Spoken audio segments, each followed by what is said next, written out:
Et bonsoir à toutes, à tous. Bienvenue sur le plateau Colibé TV, Les Petits Villages, le siège social à Toulouse-Blagnac d'Ethics Group, notre entreprise à mission sociale et environnementale, avec comme raison d'être de contribuer à la transformation des territoires. Ce soir, nous sommes réunis en équipe projet autour du thème redynamiser nos cœurs de ville, avec des représentants de plusieurs collectivités, alors qu'ils sont déjà là ou qui vont nous rejoindre. Je ne les vois pas encore. C'est prévu qu'on est avec nous ce soir des représentants de Bruges, de Caser, de Fronton, de Léguevin, de Luchon, de Montauban. Les Montauban sont arrivés, de Metz, de Pibrac et de Trèbes aussi.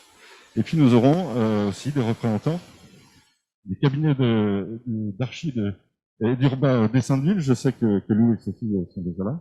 Greenflex, et il y avait aussi l'association Mr. Freeze, qui était annoncée. En tout cas, merci pour votre présence. Un peu de contexte avant de démarrer.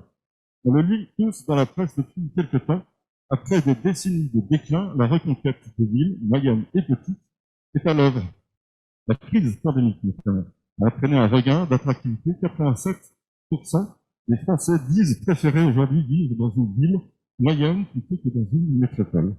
En 2014, l'État avait lancé un premier programme expérimental de revitalisation avec un appel à manifestation d'intérêt. C'était Centre-Bourg, et aussi Bourg-Centre à l'échelle de l'Occitanie. En 2018, l'État avait lancé donc ce programme Action Cœur de Ville, 5 milliards d'euros pour redynamiser les villes moyennes sur différents aspects, logement, patrimoine, commerce, 234 villes sélectionnées. Et il y a 2 jours, le président Emmanuel Macron a annoncé que cette initiative allait être prolongée jusqu'en 2026. C'était à l'occasion de la 4e rencontre nationale Action Cœur de Ville, justement, à Paris. On en parlera justement avec vous, Louis et Sophie, du cabinet des Saintes-Villes. On parlera de notre expérience commune aussi, rapidement. Nous étions ensemble en 2019 sur l'Action Cœur de Ville à Revel, et Ethics Group était positionné pour sa part sur la mission concertation. Je l'ai dit, nos amis de Montauban sont avec nous sur le plateau. On parlera avec eux de cette dynamique aussi de faire ensemble, comment est-ce qu'on associe les citoyens. Je continue cette chronologie du faire ensemble et de la revitalisation. C'est en 2020, ACV, Action Cœur de Ville, a donné naissance à son petit frère. C'est ce qu'on appelle le programme Petite Ville de demain, qui est cette fois ciblé sur des communes de moins de 20 000 habitants, 3 milliards d'euros de budget sur 6 ans, c'est-à-dire la durée d'un mandat municipal. Pratiquement 2000 villes, petites villes concernées. On en parlera avec le maire de Trèbes qui nous fait le plaisir d'être là avec nous ce soir dans quelques minutes. Voilà, vous avez à travers ces 3 programmes le fil conducteur de nos échanges de la soirée. Vous êtes tous évidemment invités à vous exprimer sur ces thématiques de renouveau économique, de résilience, de phénomènes de transition climatique, énergétique, démographique, économique, d'accélération, de transformation aussi. N'hésitez pas à intervenir, à prendre la parole, à nous faire vos contributions. On est là pour ça. Sans oublier, encore une fois, de faire le lien avec le citoyen. Comment est-ce qu'on met en œuvre ces dynamiques aujourd'hui avec les habitants? Comment est-ce qu'on compte les associer? Selon quelle modalité, quelle temporalité? C'est pour ça aussi qu'on est réunis ce soir. C'est pour ce partage d'expérience. On prend en note tout ce qu'on va se dire et il y aura une restitution à chaud à la fin de l'émission qui seront versées directement dans la plateforme de concertation colibé.com, cœur de ville, au pluriel. Merci encore à tous de votre présence. Je démarre avec vous tout de suite, Éric Manassi, le maire de Trèbes. Je pense que je vais voir votre photo, enfin votre vidéo s'afficher. Merci particulièrement d'être avec nous parce que je sais que vous avez passé une nuit un peu difficile à Trèbes en cellule de crise pour surveiller les fortes précipitations sur tout le département de l'Aude en tant que président du SMAR. Monsieur le maire, votre ville est engagée donc dans le programme Petite Ville de demain. Qu'est-ce que vous attendez de ce programme? Racontez-nous votre réflexion, tout simplement. Le programme qui s'intitule, je crois, Vers un projet urbain, résilient et durable. Merci, monsieur le maire. Écoutez, avant de vous dire ce que j'attends de ce programme, moi je crois qu'il est important d'évoquer le constat qui était le nôtre et je crois qu'il est partagé par bon nombre de petites villes et de villes moyennes. Depuis plusieurs décennies, la ville de Trèbes s'est paupérisée en son centre ancien. Et nous avons constaté au fil de toutes ces années combien les maisons inoccupées se délabraient. Et quand elles étaient restaurées pour devenir des biens qui allaient être loués et dans des logiques qui étaient plus apparentées à des marchands de sommeil plutôt que d'une logique urbaine. Donc ce constat, il était à la fois terrible, mais il était aussi enthousiasmant pour la nouvelle équipe qui était la nôtre, puisque nous avons voulu nous saisir de ce dossier et nous avons sollicité bien sûr plusieurs partenaires pour essayer à la fois de réinvestir l'espace public, mais aussi de mettre en œuvre une stratégie sur l'habitat en essayant d'avoir cette ambition qualitative au niveau du centre ancien. Alors la difficulté, vous vous en doutez, c'est de se trouver devant l'immensité d'une telle tâche. Et nous avons dans un premier temps opté pour une volonté de réinvestir l'espace public. Nous nous sommes dit avec le conseil municipal qu'il était important, avant de s'attaquer à l'habitat, de faire en sorte que les populations qui habitaient dans le village puissent bénéficier d'un cadre de qualité. C'est pourquoi nous avons lancé en 2015 un PAU, un programme d'aménagement urbain visant à réinvestir le centre ancien et la proximité du canal du Midi. Voilà un petit peu les grandes lignes de notre ambition qui, je vous l'avoue, est beaucoup plus difficile à mettre en œuvre que la détérioration qui est allée très très vite. Alors c'est vrai que la durabilité est un concept extrêmement important à l'échelle de la ville de Trèbes. Il y a l'attractivité aussi, hein, c'est important. Et puis je voudrais savoir comment est-ce que vous allez faire pour associer les habitants justement à ce projet Petite Ville de demain dont on a vu, moi j'ai déjà vu quelques plans à Trèbes. Comment est-ce que vous allez faire pour associer les habitants ? Écoutez, nous allons poursuivre la réflexion qui était la nôtre, c'était d'abord au travers de réunions publiques au niveau de quartier, d'expliquer non pas le programme, mais la finalité. C'est-à-dire, nous avons voulu expliquer aux populations où nous voulions aller ensemble et avec eux, de façon à ce que d'un constat à une ambition, nous construisions tous ensemble les différentes étapes du projet pour arriver à la finalité, nous l'espérons dans quelques années, à savoir créer un espace urbain de qualité et maîtriser à la fois un habitat locatif et un habitat propriétaire dans un cadre apaisé. Quand est-ce qu'on va le voir prendre forme ? Quand est-ce qu'on va voir le projet prendre forme sur le territoire, les premières réalisations ? Quels sont les objectifs en termes de date ? Nous avons volontairement essayé d'avoir une chronologie ambitieuse mais réalisable, parce que je crois que le plus difficile et le plus terrible, aurait été pour nous d'avoir une ambition trop importante et de ne pas voir des réalisations rapidement. Là, pour l'instant, nous avons terminé 2 tranches de réhabilitation urbaine et de l'espace public, et nous travaillons avec l'EPF pour préempter certains biens qui nous paraissent stratégiques. Et nous travaillons aussi avec à la fois les propriétaires privés, mais aussi les bailleurs sociaux, pour instaurer un permis de louer qui va nous permettre de caler un petit peu les populations qui vont pouvoir, au fil du temps, investir le village. Pour vous donner une chronologie, je crois que c'est un projet qui va se décliner sur au moins une dizaine d'années. Et on s'est donné des points d'étape à peu près tous les 2 ans pour essayer de revenir vers la population en expliquant, voilà, Voilà quelle était notre ambition en début de première tranche. Voilà au bout de 2 ans où nous en sommes et comment nous allons nous projeter vers la suite. Ce programme de petite ville de demain, il prend en compte aussi toutes les logiques de mobilité. Comment est-ce qu'on est plus fluide dans les transports? Comment est-ce qu'on facilite les modes doux? Comment est-ce qu'on répond à ces enjeux contemporains aujourd'hui? Nous essayons de tenir et de prendre compte, de tenir compte de toutes ces problématiques. La réalité, c'est que je crois qu'il y a des spécificités dans tous les territoires et malheureusement, la ville de Trèbes a connu des moments terribles en termes d'inondation, ce qui nous a obligés à la fois à travailler sur 2 aspects. D'abord, la protection des habitants, mais ensuite essayer d'être inventif pour que ces travaux de protection puissent eux aussi avoir une dimension esthétique dans l'aménagement urbain que nous souhaitons mettre en place. Voilà, j'ai vu apparaître à l'écran la slide projet qui a été définie par le bureau d'études qui vous accompagne. On voit que le projet s'étale des 2 côtés du fleuve Aude. Il y a vraiment une liaison qui s'établit. Oui, j'ai envie d'enfoncer une porte ouverte.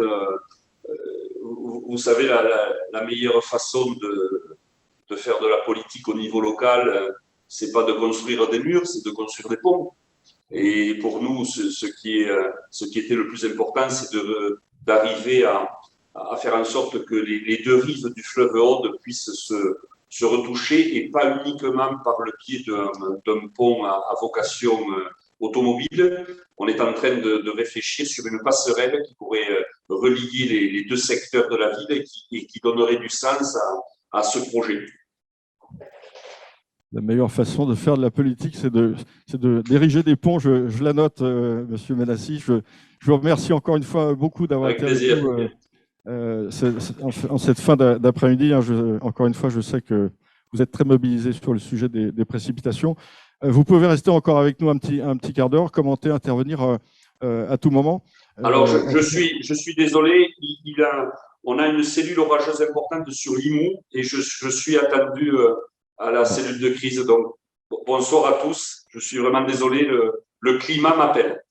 Bon, bah écoutez, bon courage et on espère que tout se passera bien à Limoux. Merci beaucoup. Merci et au revoir à tous.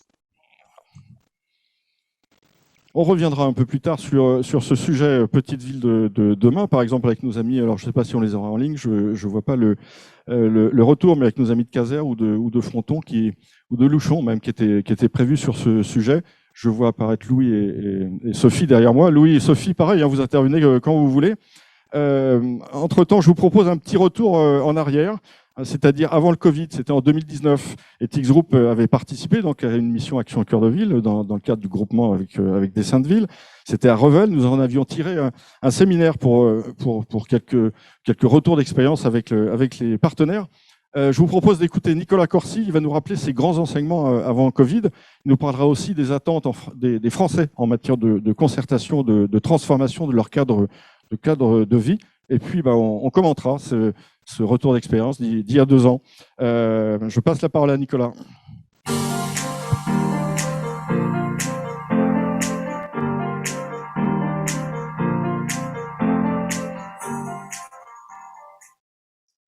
Merci Jérôme, bonjour à toutes et à tous. Donc en effet, nous étions réunis le 17 janvier 2019 pour un séminaire Cœur de Ville, ici même à l'Ethics Village. Vous pouvez d'ailleurs voir la vidéo de restitution de cet événement déroulé derrière moi. Cet événement a eu lieu donc aux côtés de nos partenaires et experts des Saintes-Villes, Villes Vivantes, AID, Écologie urbaine et citoyenne. Il y a eu plusieurs temps d'intelligence collective et des temps de partage d'expériences qui ont permis d'éclairer sur les enjeux autour des opérations Cœur de Ville. À l'issue de ce séminaire, ce que l'on peut dire, c'est qu'il y avait 7 grands axes de réflexion. Je vous rappelle que nous étions avant le Covid. C'est important de le rappeler car le cabinet des Saintes-Villes interviendra sur la situation et les évolutions dues à la Covid. Donc, parmi ces grands principes, premier grand enseignement, initier une logique d'ensemble urbain car oui, un projet cœur de ville ne se limite pas au centre-ville. Il faut aussi proposer un renouvellement urbain villageois en filière courte, synonyme d'une densification douce. Nous avions aussi retenu comment relancer l'animation de la ville, à la fois par l'événementiel, mais aussi la valorisation du patrimoine.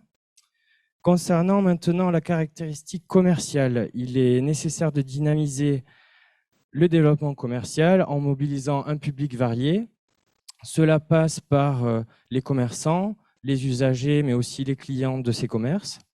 On peut y voir aussi ici un lien avec des logiques de stationnement. Ensuite, il y avait aussi la notion de service, on l'a vu avec le Covid, c'est-à-dire conserver, voire réimplanter des fonctions médicales, culturelles ou même des services publics qui prennent toute son importance. Il y a aussi une logique de réseau numérique à prendre en compte avec les nouvelles tendances, par exemple, de e-consommation. Et enfin, il y a la transition écologique à mettre en œuvre en concertation. Et on a vu aussi la force de ces projets écologiques quand ils sont partagés avec des volontaires. Ensuite, il ne faut jamais oublier de diffuser une information référente sur le projet en valorisant, par exemple, la participation des habitants qui sont moteurs dans cette nouvelle dynamique urbaine. En suivant, nous retrouverons donc le bureau des Saintes Villes qui nous expliquera comment ces grands principes ont pu être mis en œuvre. Mais avant cela, je voulais vous dire que nous confirmons que cette notion de faire ensemble prend de l'ampleur, y compris dans le contexte de la crise pandémique, car nous avons sondé les Français sur leur perception de la participation citoyenne dans le cadre de notre baromètre de la concertation 2021, et il révèle que 89% des personnes ayant participé à une concertation souhaitent transformer la société dans laquelle ils vivent. Et quand on dit société, il faut aussi comprendre cadre de vie. Donc cette transformation, il faut qu'elle se fasse, et cette tendance s'illustre d'autant plus à l'échelle des territoires, puisque, autre chiffre clé, 64% des Français annoncent avoir l'intention de participer à une concertation à l'échelle locale, contre seulement 41% d'intention à l'échelle nationale. Donc ça veut dire que c'est vous, maires, représentants de collectivités, de comités de communes, qui pouvez enclencher ces nouvelles dynamiques et cette transformation. Et enfin, dernier enseignement, issu du baromètre aussi, n'ayez pas peur de partir en concertation numérique, puisque la participation numérique tire son épingle du jeu elle aussi, sachant que près de la moitié des Français estiment qu'une plateforme en ligne de concertation est le moyen le plus approprié de contribuer. Donc, si vous voulez en savoir plus, sachez que le compte-rendu du séminaire Cœur de Ville 2019 est disponible sur colidé.com/cœur-de-ville, et vous pouvez également retrouver les résultats du baromètre national sur Colidé dans l'onglet Le blog. Je vous remercie, je passe la parole à Jérôme. Merci Nicolas.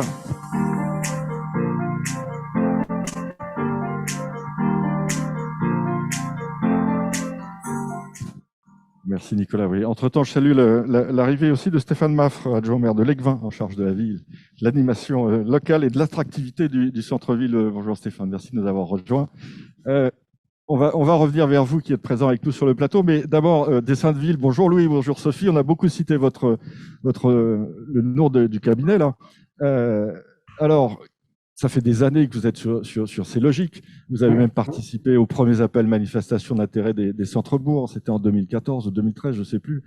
Qu'est-ce qui a changé et qu'est-ce qui a encore changé après le Covid? Faites-nous part un peu de votre retour d'expérience d'architecte et d'urbaniste. Bonsoir à tous. Déjà, avant d'en venir aux 2 années passées, tu fais référence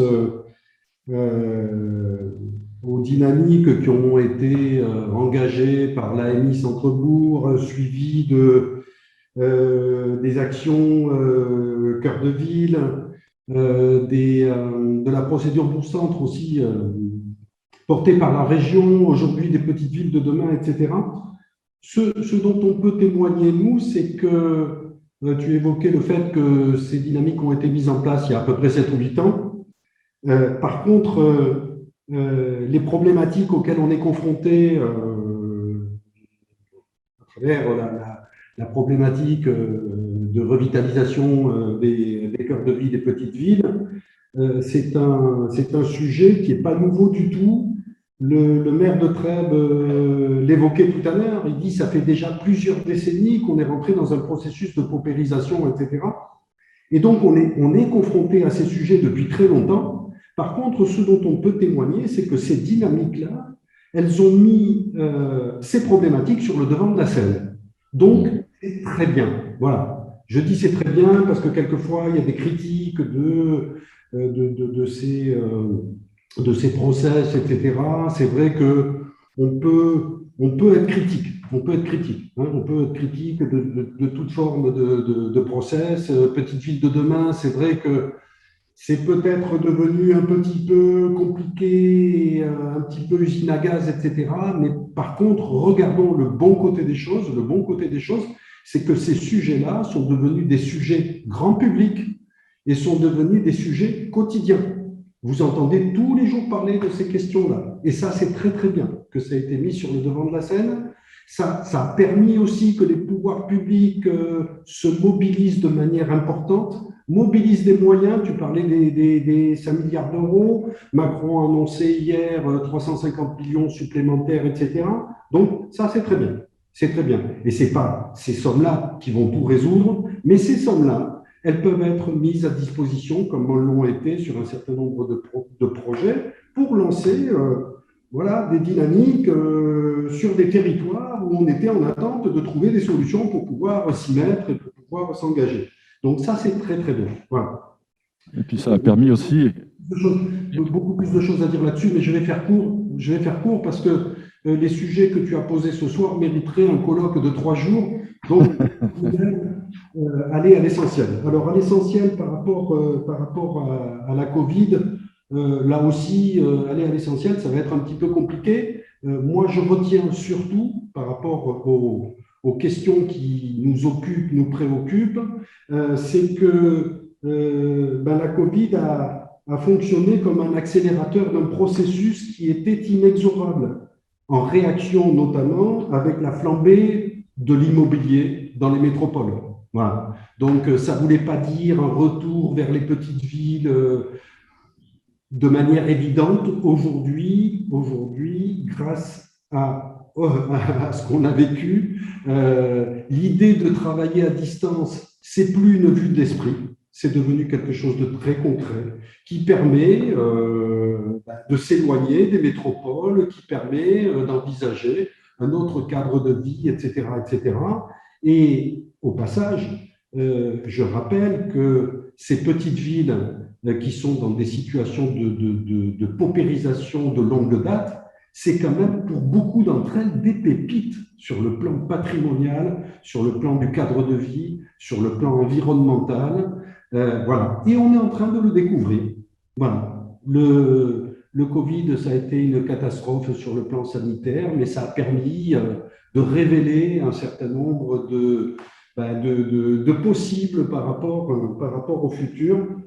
Et donc, voilà, ça est en train de fonctionner comme un accélérateur de ce processus. Ensuite, juste au titre du témoignage que nous pouvons vous apporter pour travailler de longue date sur ces territoires et pas uniquement depuis ces process qui ont été mis en place, c'est que on parle beaucoup, bien sûr, des problématiques commerciales, des problématiques immobilières, etc. Mais à la croisée de toutes ces problématiques commerciales, immobilières, environnementales, concernant les risques aussi qu'a évoqué le maire de Trèbes tout à l'heure, il y a un dénominateur commun, et ce dénominateur commun, c'est l'espace public.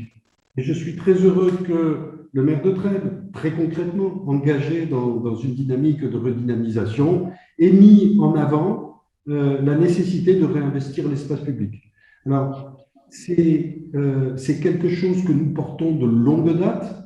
Ça pouvait être théorique à une époque.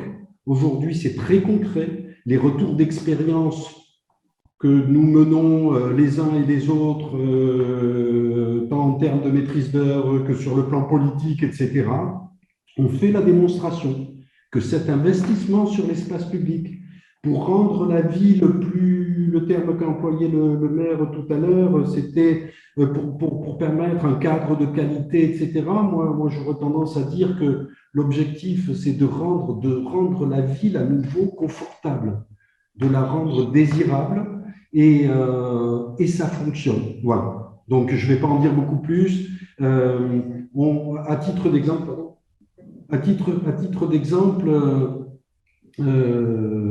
on travaille sur beaucoup de communes, de petite et moyenne taille, etc., mais notamment à Vesoul, en Aveyron. Et je cite cet exemple parce que nous y travaillons depuis 12 ans. Donc, le retour d'expérience est quelque chose de très concret. On est intervenu sur une ville qui était dans une situation un petit peu d'usure, voilà, qui méritait d'être redynamisée. L'investissement qui a été fait par la collectivité sur les espaces publics a complètement transformé sur tous les plans cette ville dont le plus grand ambassadeur est le maire, Jean-Luc Calmelli, qui dit que l'espace public est devenu le moteur du renouveau économique de la commune, qui accueille aujourd'hui de nouveaux commerces, de nouvelles activités, un grand nombre de touristes. Alors, il y avait un potentiel touristique, mais qui n'était pas exploité, etc. Et donc, ce travail sur les espaces publics, ça a permis ça. Alors, bien sûr, ça pourrait être, tel que je l'énonce là, ça pourrait paraître un petit peu limitatif par rapport à des problématiques notamment d'habitat, etc. Mais voilà, le maire de Trèbes l'a très bien dit tout à l'heure. La priorité, c'est de rendre la ville plus confortable, et bien sûr, il faut accompagner ce travail-là aussi une logique une stratégie sur l'habitat pour proposer des formes d'habitat en centre ancien qui correspondent aux attentes, notamment des jeunes ménages aujourd'hui, etc., etc. Je n'ai pas évoqué le sujet que les uns les autres vous avez déjà évoqué, je laisserai à Sophie le soin d'en parler, qui est la question de l'implication citoyenne, qui est incontournable, extrêmement importante, et sur laquelle il faut absolument s'appuyer pour pouvoir porter ces projets et les développer le plus rapidement possible, parce qu'il y a besoin d'aller vite pour pouvoir permettre d'accueillir rapidement des populations sur tous ces territoires. Voilà. Alors, des villes plus confortables et plus désirables, c'est des beaux objectifs. Comment est-ce qu'on rend aussi les villes plus conformes aux nouveaux usages, aux nouvelles attentes qui sont nées justement? On parlait du télétravail tout à l'heure. Est-ce que vous travaillez spécifiquement sur ces nouveaux usages, de cette nouvelle façon de collaborer à distance des habitants? Est-ce que ça fait partie de vos études? Alors, oui, effectivement, on a parlé de l'espace public, mais il y a l'implication citoyenne dans le faire ensemble. Et la meilleure façon d'intégrer ces nouveaux usages ou ces nouvelles façons de penser la ville, ou comment les gens veulent l'appréhender, et pas l'appréhender aujourd'hui, c'est la concertation. C'est la concertation au sens large, ça veut dire c'est la rencontre des populations. D'abord parce que c'est elles qui sont après porteuses des projets dans leur acceptabilité, mais elles le sont parce qu'à un moment donné, on les écoute. Et si elles portent des projets, c'est parce qu'on prend en compte les usages et leurs attentes. Et donc, effectivement, l'après-Covid, il commence déjà dans les concertations, dans les retours de la population à se faire sentir. Il y a vraiment un attrait pour le cadre de vie, la qualité, l'esthétique, mais aussi le rapport à l'extérieur. On a été très contraints, très enfermés, donc il y a vraiment un rapport à l'espace public et à l'extérieur, au jardin et aux espaces verts. Oui, juste pour compléter sur la question du télétravail, pour répondre à ta question, oui, c'est très clairement dans les échanges avec avec les usagers, c'est très très clairement un sujet qui est aujourd'hui très présent, voilà, et qui conduit à poser, à soulever divers sujets, celui de la mobilité, hein, de la relation avec les sièges et autres lieux qui fixent donc l'emploi par rapport à ces populations qui vont s'éloigner ou qui s'éloignent déjà des métropoles ou d'autres grandes villes, et soulever également de plus en plus, y compris dans des toutes petites villes, l'idée de créer des espaces, notamment de coworking, pour permettre à tous ces nouveaux arrivants de pouvoir bénéficier d'espaces communs pour pouvoir travailler à distance. Voilà. Juste Tiers-lieu, donc. précision, on est sur Fenouillet en ce moment, ça ne fait pas partie des cadres Action Cœur de Ville, mais on a lancé justement une concertation et plus de 45% des personnes interrogées évoquaient la volonté de ce télétravail plus présent à l'avenir. Voilà. Donc il y a vraiment des attentes par rapport à ça et effectivement, ça joue sur les mobilités. J'allais vous poser la question, est-ce que le mot tiers-lieu est souvent évoqué justement de la part des habitants? Est-ce qu'ils sont en demande sur ces sujets-là? C'est pas ce terme-là. Souvent non, mais quelquefois oui. Ouais. Oui. D'accord. En fait, il parle de convivialité, d'espace pour se retrouver. Objectivement, dans les concertations, tout le monde n'a pas forcément non plus les termes, mais en tout cas, des lieux de partage, de convivialité, voilà, de vivre ensemble, ça oui, c'est ce qui est évoqué le plus souvent. Ben, Sophie, Louis, merci beaucoup pour votre témoignage. Vous intervenez quand vous voulez, bien sûr. Ça me fait une transition toute trouvée avec Montauban, avec la référente que j'ai à côté de moi. Je vais vous laisser vous présenter et sur cette animation du centre-ville, sur cette animation du faire ensemble. Je pense que vous avez un retour d'expérience assez intéressant. Oui, bonsoir, Sandrine Bout. Moi, je suis référente d'un espace de vie sociale, donc agréé par la CAF, au cœur de ville du Grand Montauban, communauté d'agglo. Donc, cet espace a ouvert en 2020, donc il est tout à fait récent, juste avant le Covid. Et c'est vrai qu'il y a beaucoup de choses qui font écho dans tout ce qui a été dit. C'est que le centre-ville de Montauban n'échappe pas effectivement à la paupérisation. Et la collectivité a souhaité implanter un espace de vie sociale pour recréer ce vivre ensemble, justement, pour mener des actions avec les habitants. Donc, nous, de notre côté, nous avons fait un diagnostic de territoire. Donc, on est allé à la rencontre des habitants pour essayer d'évaluer un petit peu avec eux ce qui leur va, ce qui ne leur plaît pas, les projets, les idées qu'ils auraient en tête. Et nous travaillons depuis. C'est un peu compliqué de faire du collectif. J'espère qu'à l'avenir, ça sera plus facile. Mais effectivement, s'appuyer sur les habitants, développer avec eux leurs projets, veiller à l'égalité des chances, veiller à la mixité, aux actions à mettre en place pour développer le quartier et le mieux vivre ensemble. Est-ce qu'il y a eu des propositions qui ont été formulées en particulier sur lesquelles vous réfléchissez ou... Alors, pour l'instant, il y a eu très peu d'actions collectives à cause du Covid, mais effectivement, l'envie y est.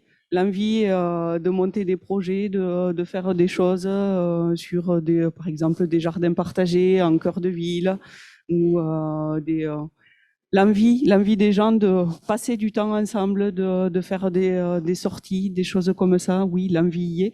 Donc, il ne reste plus qu'à travailler dessus. L'envie y est. Vous êtes venu avec Bastien aussi. Bastien, est-ce que vous voulez faire un commentaire là-dessus? Merci, Sandrine. Oui, bonjour à toutes et à tous. Je suis Bastien Tourné, je suis le directeur adjoint du centre social du Grand Montauban. quand j'entends redynamiser, j'entends dynamiser, j'entends co-dynamiser aussi les cœurs de ville et plus généralement toutes les villes urbaines ou non. Sandrine le disait, le faire avec, le promouvoir, favoriser la participation de toutes et tous, c'est le cœur même de nos métiers. Et je crois que c'est le cœur même aussi de la manière dont on peut redynamiser ces cœurs de ville. Ce qu'il faut savoir, c'est que nous, professionnels du terrain, du social, et Sandrine plus que moi, on est des médiateurs en premier lieu, quelle que soit notre fonction. On est des médiateurs de la population, des médiateurs de terrain, entre guillemets. C'est-à-dire qu'on favorise les initiatives des habitants. On ne fait pas à la place des habitants, on fait avec les habitants pour que ces habitants-là, après, deviennent le plus autonomes possible et mettent en place seuls des initiatives.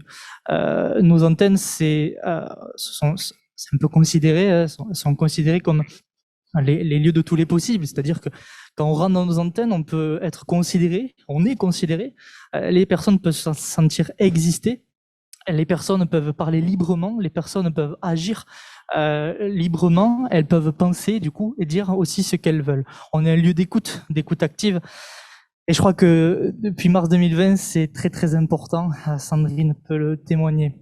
Outre les accompagnements dans la durée, les accompagnements que l'on propose, collectifs ou individuels, en premier lieu, et on le défend, le fait de prendre en considération la parole de chacun, que ce soit un enfant, que ce soit un senior, que ce soit un adulte ou un jeune, eh bien, ça passe par là, favoriser la participation, et donc ça passe par là, redynamiser les cœurs de ville, redynamiser et dynamiser encore un peu plus le territoire. Et ça veut dire que vous avez l'équivalent d'une maison de la concertation qui est un peu ouverte tous les jours, Oui, complètement. Oui, complètement, on peut dire ça. Nos antennes sont restées ouvertes depuis, à part durant le premier confinement où là, elles avaient été fermées, mais on a proposé des accompagnements à distance. Et depuis mai 2020, nos 4 antennes, donc un espace de vie sociale et 3 antennes centre social, sont ouvertes. Même si nos ateliers collectifs ont été un peu mis à l'épreuve parce que les normes sanitaires nous imposaient des restrictions, on s'est adapté, on s'est réinventé, et donc du coup on a proposé plus d'accompagnements individuels, des accompagnements au numérique notamment. On a continué nos actions envers la jeunesse. Donc on était pour certaines personnes comment dire, le cœur de les personnes. On était les professionnels, on était des individus qui étaient, voilà, la porte ouverte, pardon, je cherchais le mot, de leur semaine. Donc c'est nos antennes, en plus d'être dans l'accompagnement social individuel, eh bien c'est des lieux de cohésion sociale, des lieux de solidarité, des lieux de fraternité. Et des lieux de dignité humaine aussi. Et je crois que c'est important par les temps qui courent de prendre en considération, je le redis, les individus, la singularité des individus, ça passe par là. On y croit dur comme fer, on se bat tous les jours pour cela. On crée et on met en place des actions, on va mettre en place des actions, des formes de paratonnerres, que si demain arrivent des nouvelles restrictions, eh bien on pourra poursuivre nos actions.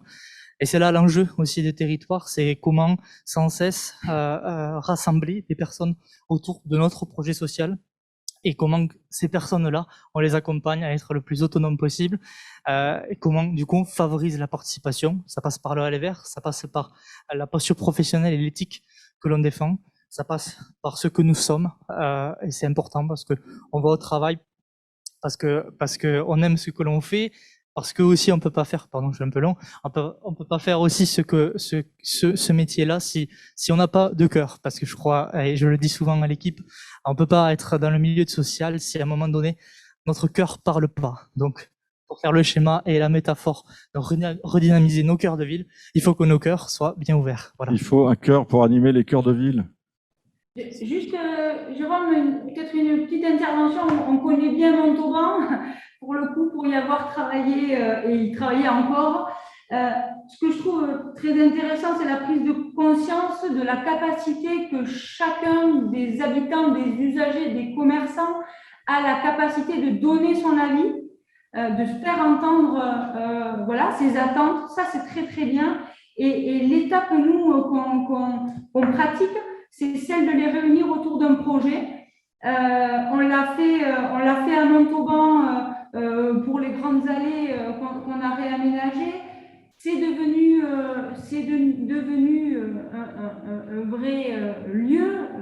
On peut vraiment parler de redynamisation puisque les commerces se sont redéveloppés sur ces allées, les piétons ont pris possession de ces espaces.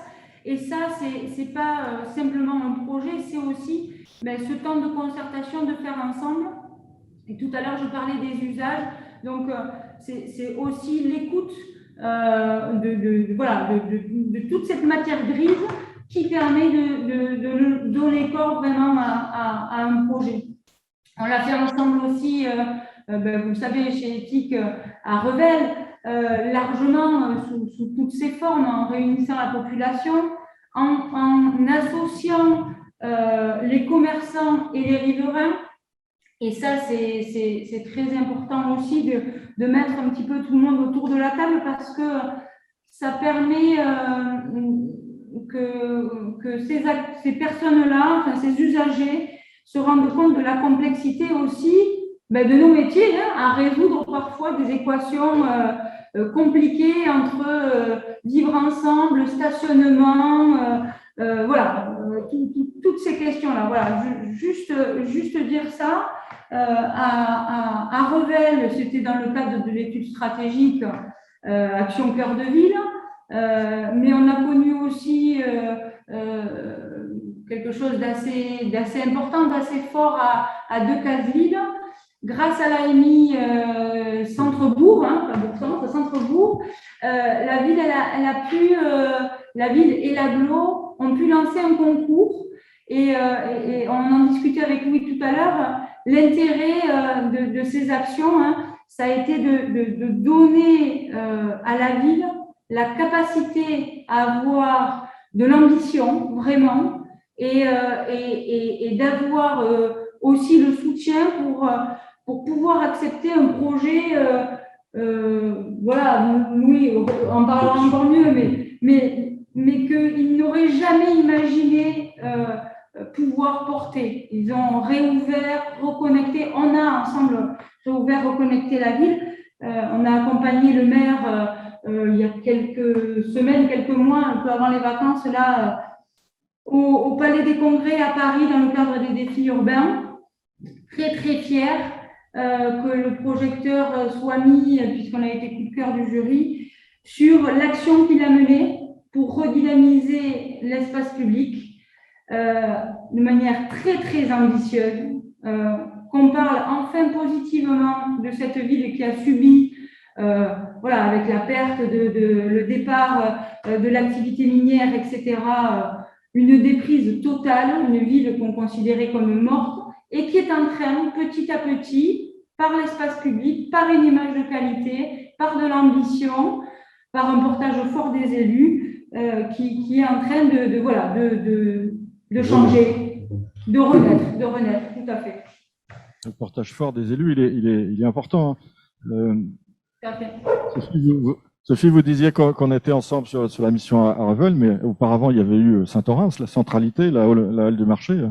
On s'est rencontrés comme ça, et là aussi, il y avait un portage politique qui était très fort de la part de sa mère, Madame Dominique Lefort. Madame Dominique Lefort. Merci pour vos témoignages. Est-ce que vous avez encore des commentaires en provenance de Montauban? Sinon, je fais intervenir Stéphane Maff de l'Egvin sur ces logiques d'attractivité. Alors là, pour l'instant, on est hors projet Action Cœur de Ville, Petite Ville de demain ou même Centre-Bourg. Pour l'instant, l'Egvin, vous en êtes où aujourd'hui sur cette réflexion? Tout à fait. En fait, bon, désolé.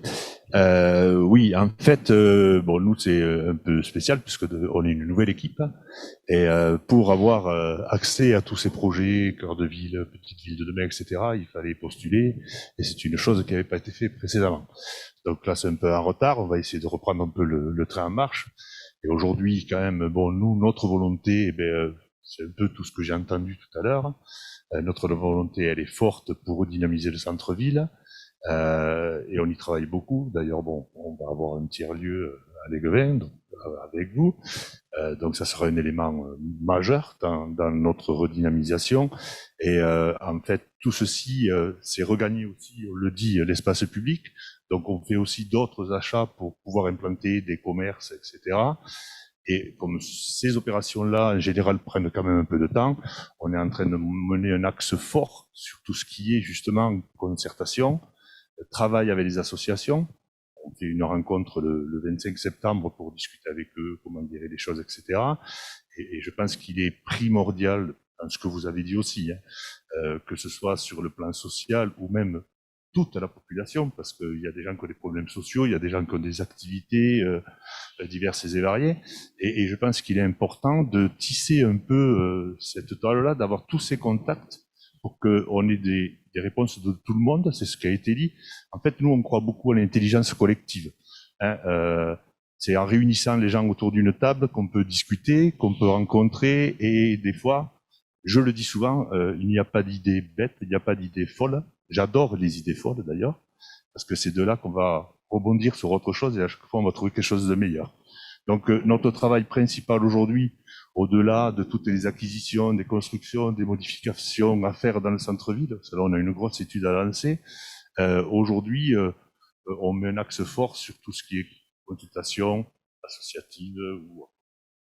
Et pour le moment on commence à avoir des retours assez positifs et je pense que ça peut pas se faire l'un sans l'autre, vous en avez parlé, et il faut arriver en fait à ce que les gens, vous l'avez dit, dans la discussion, amènent des idées, etc. Mais il faut que ces études et ces projets qui sont menés, en fait, amènent pas à ce que, oui, ils ont le résultat de l'idée qu'ils ont projetée. C'est pas suffisant. Il faut qu'ils se l'approprient. C'est en travaillant dessus, bien sûr, que ça se passe. Mais il faut que les gens ils disent, ben moi, à Léguevin, on a fait ça. Et on en est fiers, et il se passe quelque chose à Léguevin, de l'événementiel ou autre, c'est chez moi, et il y a toute cette culture à bouger, parce que bon, c'est vrai que ça faisait quelques années que le centre-ville de Léguevin se déportait un peu de l'autre côté, à l'extérieur du village. Et donc on a tout ce travail à faire, c'est du boulot, je veux le dire comme ça, et bon, c'est tellement intéressant et passionnant de discuter avec les gens, de partager. Alors, sans dévoiler le contenu et le secret des consultations que vous menez en ce moment, mais est-ce qu'il y a des grandes questions qui reviennent récurrentes? Est-ce que vous avez déjà identifié des grands thèmes parmi les questions qui vous sont portées? On n'en est pas encore tout à fait là, mais déjà dans les échanges que l'on peut avoir, une chose est claire, c'est déjà il faut que le centre-ville redevienne attractif, non seulement par des commerces, mais déjà par son visuel, par son aspect. Au milieu de Léguevin, on a une grande place où il y a un marché, et en fait, le résultat, c'est un parking, c'est du goudron, par exemple. Aujourd'hui, les volontés sont plutôt sur le reverdissement, arborisation, etc. Donc, cet axe-là, il est important, parce que c'est une lieu de rencontre, donc c'est un square géant, on va dire. Et ça, c'est assez fort. Le côté environnemental ressort souvent, et c'est un truc qui est transverse dans tous les ateliers. À chaque fois, ça va ressortir. Et donc, bien sûr, les pistes cyclables, la circulation douce. Et je pense que ça, c'est un des points, aujourd'hui, un des points majeurs. Là, on a une réunion le 25 septembre, donc on va avoir d'autres ateliers. Je pense qu'il va ressortir beaucoup d'autres choses. Mais je pense que ce côté environnemental est assez fort. C'est d'actualité, c'est entre guillemets la mode. Mais je pensais qu'il y aurait d'autres points qui sortiront, mais ils vont arriver. Et il faut avoir des points inconnus pour pouvoir travailler en écoutant les autres. Sophie, est-ce que c'est une demande commune dans toutes les missions que vous effectuez? Il y a cette forte exigence de prendre en compte l'environnement aujourd'hui, ça revient partout? Oui, ça revient effectivement très, très souvent.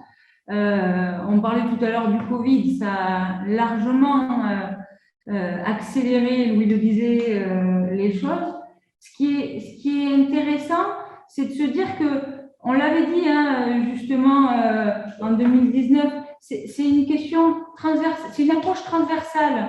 C'est pas la mobilité, c'est pas justement l'environnement, les espaces verts, c'est tout ça qui en fait est important.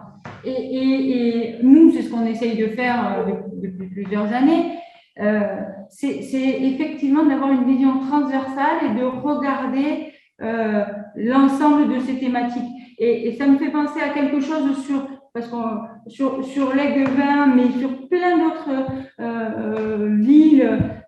Les espaces de grandes places ont été colonisés complètement par la voiture jusqu'à il y a peu de temps. On parlait de Montauban, c'était le cas aussi. Aujourd'hui, avec la question des mobilités, on peut imaginer les choses différemment et on retrouve des espaces justement pour reverdir, pour redonner de la qualité de vie, pour refaire rentrer la nature en ville. Et ça, c'est des attentes très, très fortes des habitants et des usagers de manière générale. Renaturer la ville, ouais, effectivement, on entend beaucoup parler de ça. Stéphane, vous en êtes où aujourd'hui alors, Alexandre? C'est quoi les prochaines étapes qui sont devant vous? Quand on a une nouvelle équipe et qu'on a l'ambition justement de redynamiser son cœur de vie, on commence par quoi? Déjà, on commence par regarder, parce qu'il faut pas tout refaire, hein, regarder un peu ce qui s'est fait ailleurs, ce qui se fait ailleurs. Après, pour moi, c'est des phénomènes qui sont assez récents, même si vous avez parlé de 2014, etc. Aujourd'hui, nous, la grosse étape, c'est tout ce qui est immobilier, quoi. Hein. On est obligé aujourd'hui de faire des acquisitions pour pouvoir développer soit des tiers-lieux, soit des commerces, soit des accès, et réfléchir dans la globalité du centre-ville tout ce qu'il va falloir bouger. Parce qu'effectivement, on peut reverdir une place centrale qui est goudronnée aujourd'hui, mais on est obligé de penser, peut-être qu'il faut un parking ailleurs, on est obligé de penser que il faut de la circulation douce. C'est tout un bric-à-brac complexe, et évidemment, on se fait accompagner parce qu'on n'a pas tous des métiers qui sont dans cet axe-là. Aujourd'hui, pour nous, la première étape, bien sûr, il y a ces acquisitions. C'est ce que je disais tout à l'heure. C'est pour pas perdre de temps, parce que un mandat c'est court et on ne sait pas si on en fera un deuxième. Mais déjà sur ce mandat-là, sur notre projet, on n'a pas le droit de perdre du temps. Donc, il faut travailler de suite sur les rencontres, les discussions avec les habitants, les administrés, les associations, etc. Qu'elles soient culturelles, sociales, sportives.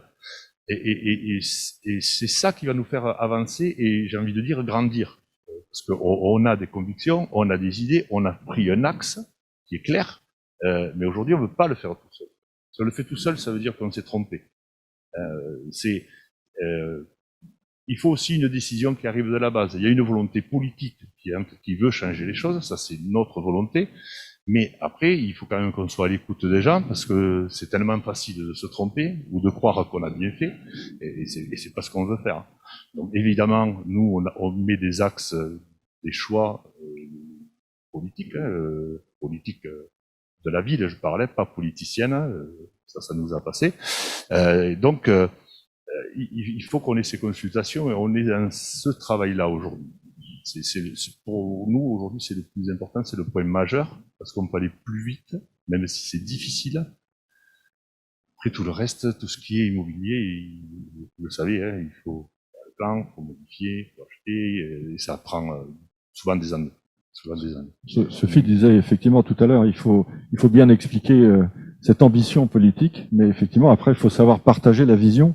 Et de ce que j'entends, que ce soit à l'Aiguevin ou à Montauban ou les différentes missions que vous nous avez rapportées, c'est cette étape explicative d'aller chercher, de partager un projet et puis d'aller chercher aussi l'expertise du citoyen.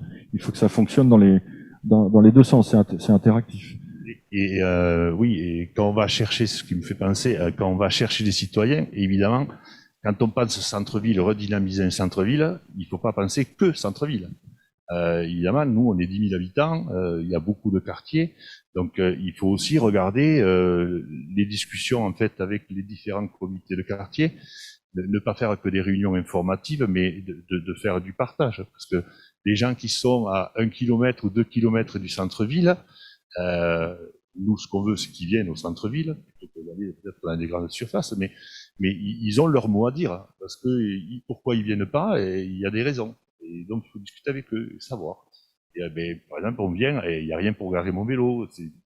C'est des détails. Et ces détails font que ça n'avance pas et que les gens prennent entre guillemets, les mauvaises décisions. Donc ça dépasse le centre-ville. Il faut consulter tous les quartiers alentours et regarder comment s'organiser. Nous, on a un peu la chance, c'est que on a une ville avec un centre-ville et on a un peu la place de l'étoile, quoi, hein. On a des axes principaux qui vont départager les quartiers et aujourd'hui qui sont pas organisés pour la circulation douce. Mais il faut aller au-delà. Il faut aller les chercher. On va faire de l'événementiel, par exemple. On a envie de faire un gros festival à l'Aiguevin. On a fait 2 gros concerts. Alors pour les connaisseurs, les nappes, c'est mignon, c'est pas ma tasse de thé, mais les jeunes étaient contents. L'idée, c'est aussi dans ma partie. L'idée, c'est il faut amener les gens au centre-ville pour qu'ils voient les animations, etc.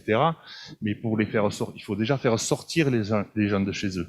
Donc on va sûrement organiser des choses dans leur quartier. Et ils auront pris l'habitude de sortir. Et ils viendront vers le centre-ville et ils donneront des idées pour faire de nouvelles choses. Voilà un peu, pas rester dans l'esprit centre-ville. C'est ce qu'on appelle aller en direct des publics éloignés. Exactement. On va les concerter là où ils sont et là où ils vivent. C'est une très bonne idée, évidemment. Quant au fait de dire qu'effectivement, redynamiser un centre-ville, ça concerne aussi tous les quartiers autour. C'était déjà un des enseignements d'avant le Covid qu'on avait partagé avec notre groupe projet. La question que je vous poserai, Stéphane, c'est est-ce que vous percevez aussi ces nouvelles exigences qui sont nées de l'après-Covid ou du Covid? Est-ce qu'il y a de nouvelles questions qui sont apparues chez les habitants que vous n'aviez pas Oui. Alors je dirais pas, peut-être pas les exigences, mais ce Covid, c'est mauvais, hein, mais il a amené quand même de bonnes choses. C'est même pas des exigences. Je pense que les gens ont changé leur façon de voir les choses. La majorité des gens, maintenant, quand on leur parle de tiers-lieux, de circulation douce, de covoiturage, avant, il y a beaucoup qui disaient « oui, c'est intéressant, mais je le ferai jamais ». Aujourd'hui, la réflexion n'est plus la même. Les gens sont prêts à faire le pas. Là, il faut les aider à le faire souvent. Mais je pense que c'est culturel. La culture des gens, l'analyse a changé. Je pense que ça, c'est un des points forts qui a amené ce Covid. Sandrine Bastien, n'hésitez pas à rebondir sur les échanges qu'on a. Je vois qu'on a, alors d'ici, je suis désolé, je vois pas les noms, mais je vois qu'on a quelques participants à distance. N'hésitez pas aussi. Hein. Ah, il y a la mairie de Pibrac, on me dit, mais voilà, et très bien, on vous met en ligne, Pibrac, en direct live, c'est à vous. Oui, rebonjour à tout le monde. Alors, j'ai un petit souci avec la caméra, donc vous me voyez en filigrane, j'en suis vraiment désolé. Alors, on vous devine. Voilà, j'ai un problème de paramétrage. En tout cas, vous vous apercevez en fond de la ville de Pibrac. Oui, enfin, oui. Donc, oui, une réflexion que je voulais soumettre. Quand on parle effectivement d'accès, je dirais qu'il y a peut-être un diagnostic à faire, qui me paraît d'ailleurs être un lieu commun. Hein. C'est-à-dire, pourquoi est-ce que nos centres-villes, nos centres-bourgs, écoutez, se sont appauvris, se sont paupérisés, ont été abandonnés par les commerces? Écoutez, je pense que la raison un peu partout, c'est l'apparition de centres commerciaux, donc à l'extérieur ou au pourtour de nos villes. Et qu'est-ce qui fait la force des centres commerciaux? C'est qu'il y a un parking disponible. Alors aujourd'hui, je dirais que peut-être de façon pragmatique, il y a une tendance aux mobilités douces. Mais est-ce que quand même, il ne faut pas se poser la question de savoir est-ce qu'il ne faut pas conserver tout de même des facilités d'accès et de stationnement pour les voitures? Pourquoi? Est-ce que les commerces arriveront à survivre sinon pas, je dirais, suffisamment sinon que des clients qui souhaitent se déplacer à vélo ou à pied? Donc c'est une question à laquelle on va y répondre. Je précise juste que vous êtes adjoint à l'urbanisme de Pibrac. Oui. La municipalité aussi à Pibrac. Hein. Oui, tout à fait. Voilà. Comme nos voisins de l'Aiguevin. Eh oui, exactement. Avec qui l'Aiguevin travaille parfaitement. Monsieur Étienne Acadiac, notre maire, et Madame Popono s'entendent très bien. Et quand je parlais d'aller plus loin dans le quartier, c'est aussi d'aller plus loin avec nos voisins, parce qu'il faut réfléchir ensemble sur nos frontières, etc., et construire ensemble. Quand vous parliez des parkings, juste pour dire deux mots, au-delà de voir si les commerces vont marcher, s'il y a du parking, la réponse elle est simple. Nous on a fait de la consultation, on a fait venir beaucoup de commerçants pour voir s'ils seraient intéressés pour venir au centre-ville. La première question c'est est-ce qu'il y a des parkings? S'il n'y a pas de parking, les commerçants ne viennent pas s'installer. Donc effectivement, je pense que le parking compte beaucoup, mais après il faut savoir l'intégrer convenablement pour pas que ça mange le centre-ville, mais que ça soit à proximité. Le parking, c'est un sujet extrêmement structurant pour les commerçants, effectivement. Monsieur Nouvel, est-ce que vous avez une autre remarque ou une autre question pour nous? Faut-il maintenir du stationnement en centre-ville, etc. Je pense que il y a pas de réponse définitive, il n'y a pas de réponse. Il y a une réponse à un instant T. C'est-à-dire qu'aujourd'hui, on raisonne, et notamment les commerçants raisonnent par rapport à leur façon de fonctionner aujourd'hui.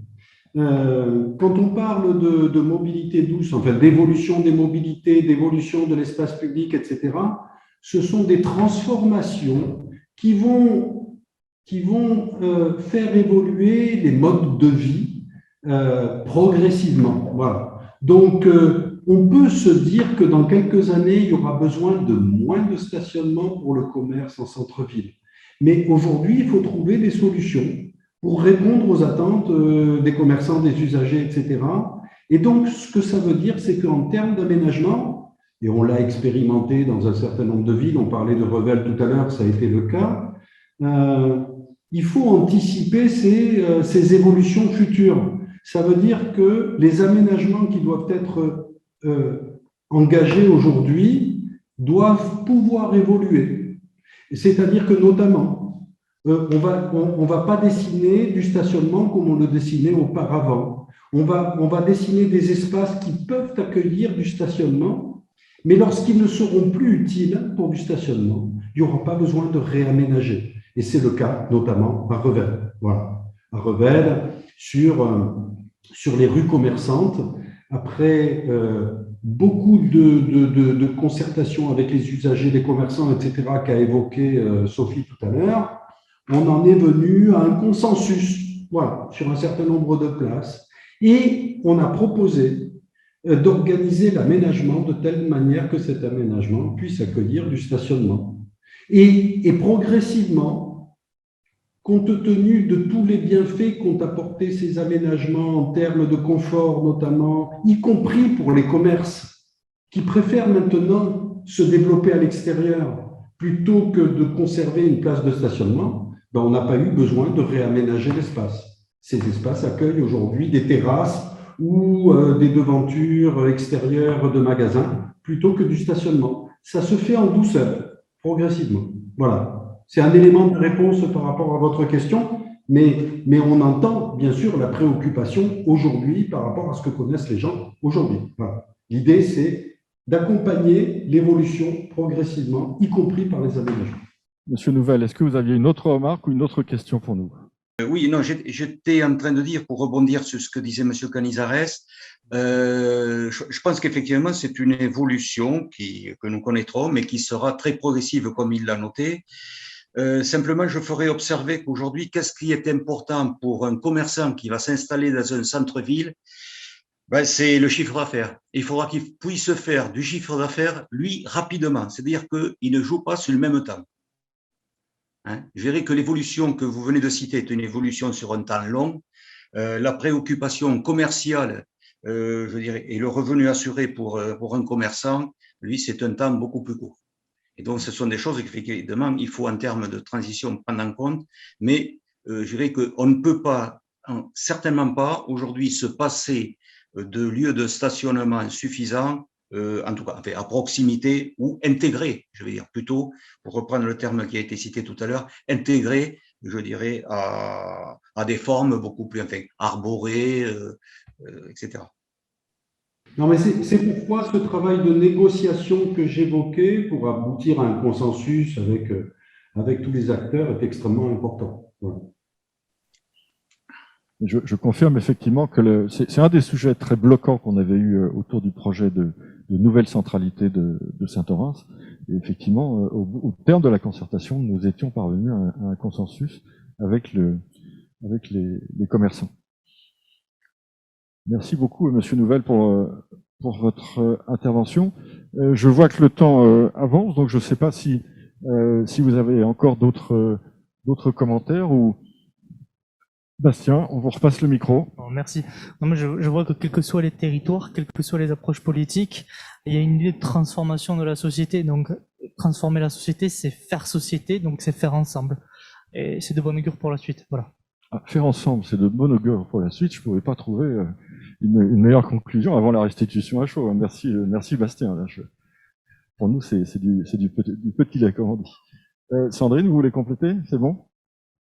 Eh ben, écoutez, je vous propose qu'on écoute la restitution à chaud de tout ce qu'on a entendu ce soir. Je sais que toute l'équipe, Lorraine, Adrien et sans doute Nessie aussi, était en backup en train d'enregistrer ce qu'on se disait. Lorraine va avoir la mission de nous restituer toute cette synthèse, cette matière première hiérarchisée, synthétisée, structurée. Donc je passe le micro à Lorraine.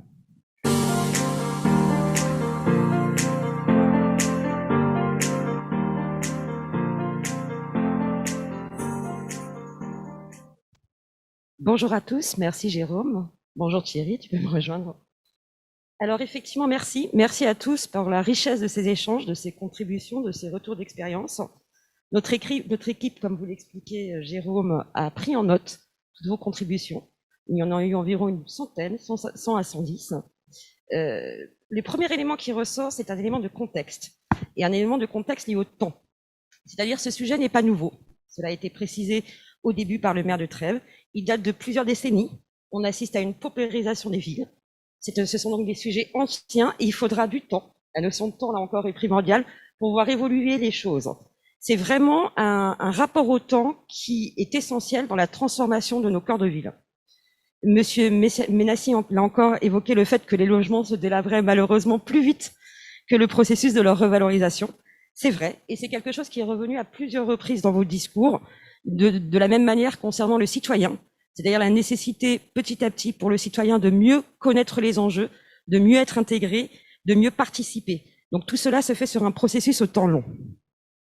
Alors, notre plateforme Colidé nous permet d'avoir un nuage de mots qui nous permet de faire ressortir les idées centrales. Le voilà, les idées centrales de nos discussions de ce soir.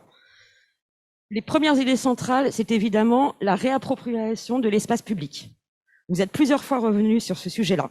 L'espace public est devenu le moteur de la commune. On parle de convivialité, de se retrouver, aussi bien autour de projets artistiques, par exemple, ce qui induit aussi, par exemple, l'idée des tiers-lieux, toujours se retrouver au sein de structures innovantes.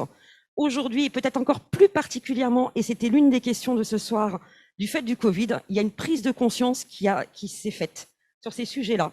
De la même manière, cette prise de conscience s'est faite, là encore probablement du fait du Covid, sur ce qui relève de l'environnement, c'est-à-dire de l'environnement de ville, de la restructuration de nos espaces publics, de revenir à des espaces verts plus importants, à des lieux de rencontre, ce qui évidemment a un impact sur la question de la mobilité.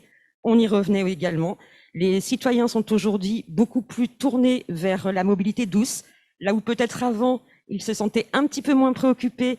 La crise Covid a engendré un intérêt accru, même si là encore, la notion de temps est à prendre en compte, c'est-à-dire oui à la mobilité douce, mais peut-être une évolution à venir, puisque nous avons encore besoin un petit peu des parkings et les usages changeront au fur et à mesure que notre environnement se transformera.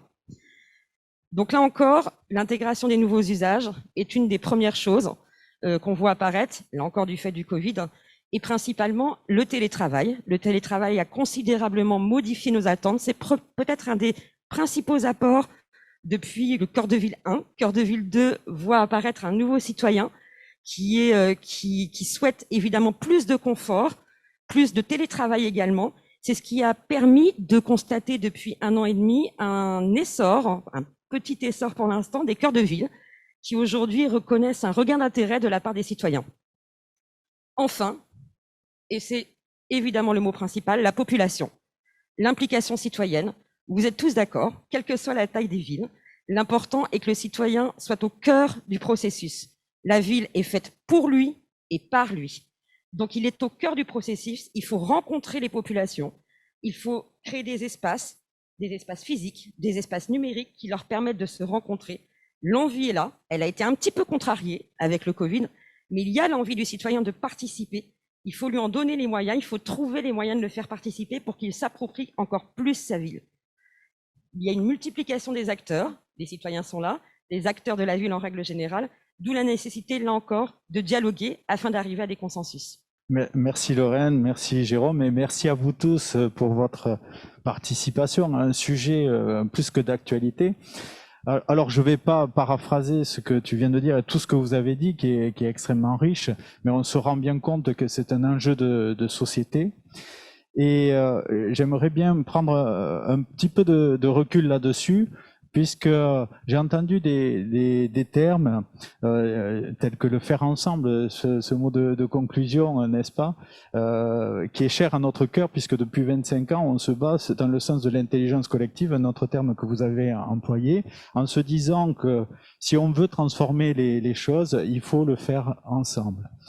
Alors, la crise, effectivement, vous l'avez dit aussi, ça peut avoir du bon, même si c'est dur, parce que ça bouscule. Et là, ça nous projette dans un champ d'incertitude assez incroyable, où on est amené à se réinventer. Vous avez parlé des nouveaux modes de vie. On ne sait pas exactement ce qui va s'installer. Tu disais, le télétravail bouscule les choses également, et dans la vie publique, dans son quotidien et dans les entreprises. Donc, c'est tout le monde qui est concerné.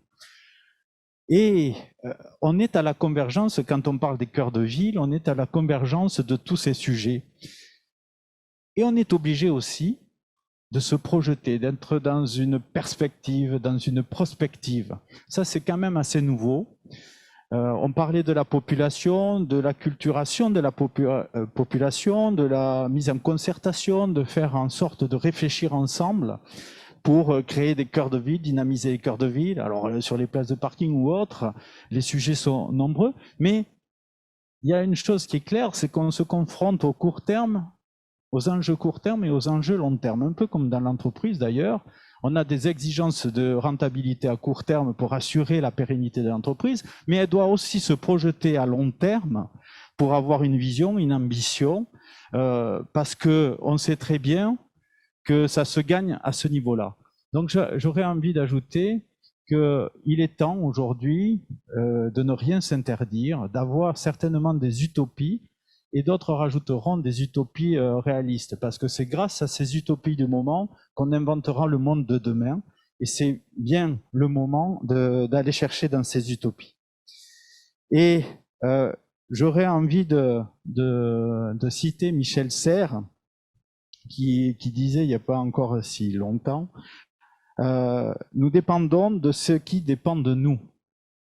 Nous dépendons de ce qui dépend de nous. Donc ça veut dire quoi quelque part? C'est qu'il nous revient d'agir, et agir maintenant pour inventer notre futur.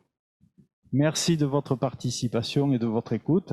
Et il y a beaucoup de choses à se dire encore sur ce sujet et à faire. Agissons avec toutes nos forces et toutes nos compétences pour écrire notre devenir commun. Merci beaucoup Thierry. Jérôme, on te rend la parole. Oui, merci beaucoup Thierry Pedelot, président fondateur d'Ethics Group. Lorraine, ben voilà, c'était notre équipe projet du soir, hein, réunie autour du thème dynamiser nos cœurs de ville. Avec sur le plateau, merci encore pour votre présence, Sandrine Boutez de Montauban avec Bastien Tournier, Stéphane Marf de l'Aiguevin. On a eu aussi Monsieur Nouvel de Pibrac. Vous saluerez Madame le maire qui était venue ici sur, je crois, notre premier événement consacré au tiers-lieu. Donc vous lui adresserez nos amitiés. Et puis Louis et Sophie, merci beaucoup. Et puis Louis et Sophie, merci beaucoup d'avoir passé ce moment avec nous et de nous avoir fait profiter de votre savoir-faire, votre expertise depuis tout ce temps sur ces sujets-là. Il y aura d'autres sujets, bien évidemment, qui sont organisés dans le cadre des événements de Good Company. Hein. N'hésitez pas à vous connecter sur Colidé pour voir le programme de ces événements. avec toujours des gens, des publics en présence, à distance, avec notre plateforme de concertation pour enregistrer en direct toutes ces contributions. Et puis le droit de suite, le droit de suite, c'est cette plateforme, vous pouvez y retourner régulièrement, continuer de contribuer, continuer de nous faire partager votre intelligence collective. Ça nous fait très chaud au cœur et puis c'est surtout très utile pour l'avenir. Voilà, merci à tous pour cette soirée, merci à l'équipe technique, à la régie qui a assuré cet événement encore une fois de main de maître. Très bonne soirée à tous.